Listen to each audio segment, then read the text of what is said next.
पंतप्रधान नरेंद्र मोदींच्या दौऱ्यापूर्वीच मुंबईत राडा। काँग्रेसचे नेते आणि कार्यकर्त्यांची पोलिसांकडून धरपकड।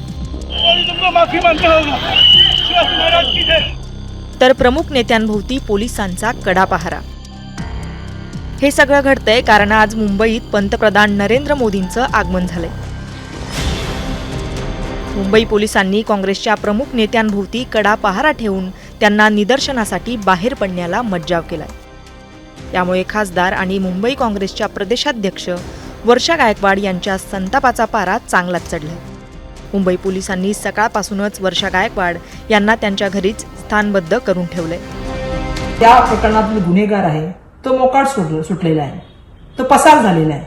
परंतु आज आम्ही बघतोय की या संदर्भामध्ये आम्ही आवाज उचलण्याचं काम करतोय।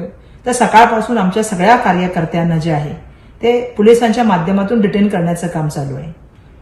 मला सुद्धा त्या ठिकाणी घराच्या बाहेर पूर्णपणे जो आहे आमच्या पोलिसांचा फौजफाटा लागलेला आहे। सरकार यंत्रणेचा वापर करायचा, तो सुद्धा लोकांचा आवाज दाबण्यासाठी। महाराष्ट्राच्या जनतेची जाहीरपणे माफी मागा। मी फरार आहे का, मी अतिरेकी आहे का, की मी एखाद्या गुन्ह्यात सामील आहे, तुम्ही मला का पकडून ठेवलंय, असे सवाल संतप्त वर्षा गायकवाड यांनी केले। काँग्रेसने शहरात काही ठिकाणी मोदी माफी मागो असे बॅनर्स लावले होते। काँग्रेस पक्षाला मोदींना काळे झेंडे दाखवायचे होते, मात्र पोलिसांनी सकाळपासूनच काँग्रेसच्या कार्यकर्त्यांची धरपकड सुरू केली। काँग्रेसचे नसीम खान, भाई जगताप, असलम शेख, आमीन पटेल या प्रमुख नेत्यांना पोलिसांनी ताब्यात घेतलंय। शिवाजी महाराज की मूर्ति जिसने तोड़ी, जिस वजह से टूटी, तुम लोग उसको नहीं पकड़ रहे और हम लोग को पकड़ के क्या करना चाह रहे हैं, क्या दिखाना चाह रहे हैं?